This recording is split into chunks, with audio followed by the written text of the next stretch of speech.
আসসালামু আলাইকুম।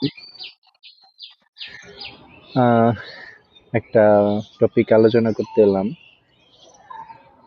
সেটি হচ্ছে যে এটা আগের ভিডিওতে ছিল যে জাদুর লক্ষণগুলো কি কি। এখন ভিডিওতে আলোচনা করতে চাচ্ছি যে জাদু আক্রান্ত হলে কি করবেন। আসলে এটা এক ভিডিওতে বলাটা আসলে সহজ নয়, কারণ হচ্ছে জাদু একরকম হয় না, অনেক রকম জাদু থাকে। যেমন পেটের জাদু, তারপর তাবিজের মাধ্যমে, চালানের মাধ্যমে, জিনের মাধ্যমে, হ্যাঁ, খাওয়ানোর মাধ্যমে, এরকম অসংখ্য ভাবে জাদু করা থাকে।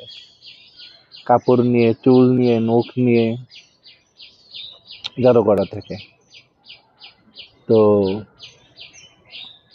একক জাদু একক রকম কাটানোর পদ্ধতি। আমি সবাই তো সবকিছু পারবে না।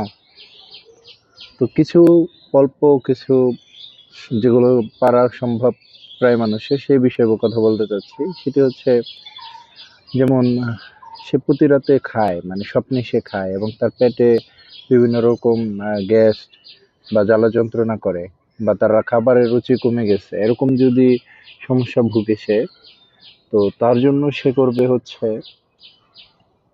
পানি নিবে পরিষ্কার পরিষ্কার পানির ভিতর প্রতিদিন সকালে 40 বার করে সূরা ফাতিহা পড়ে সে পানিতে ফু দিয়ে ফজরের নামাজের পর সে পানিটা সে খাবে। এইভাবে টানা সে যদি 40 দিন করে, তার পেটে যত কঠিন জাদুই থাকুক, ইনশাআল্লাহ তাআলা, বা জাদু ছাড়াও যদি অন্যান্য রোগও থাকে, ইনশাআল্লাহ তাআলা আল্লাহ তাআলা শিফা দান করবে। সে হচ্ছে সূরা ফাতিহা 40 বার করে পড়ে পানিতে ফু দিয়ে 40 দিন খাওয়ার বিষয়।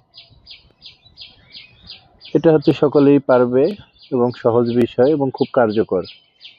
অন্যান্য জাদুগুলো আসলে কাটা সকলের জন্য সহজ নয়।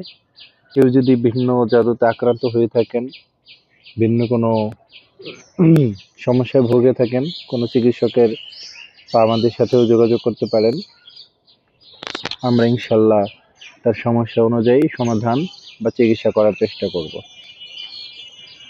আমাদের চেম্বার হচ্ছে কুসিমুদ্দিন স্কুল, দক্ষিণ হাউসপাড়া, চেরাকালী, টঙ্গী, গাজীপুর।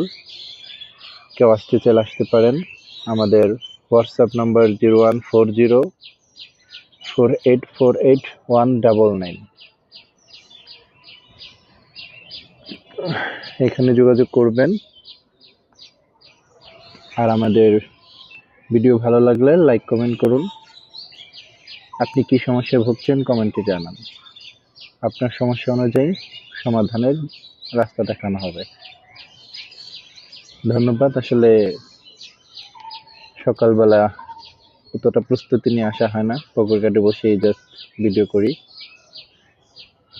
তো ধন্যবাদ।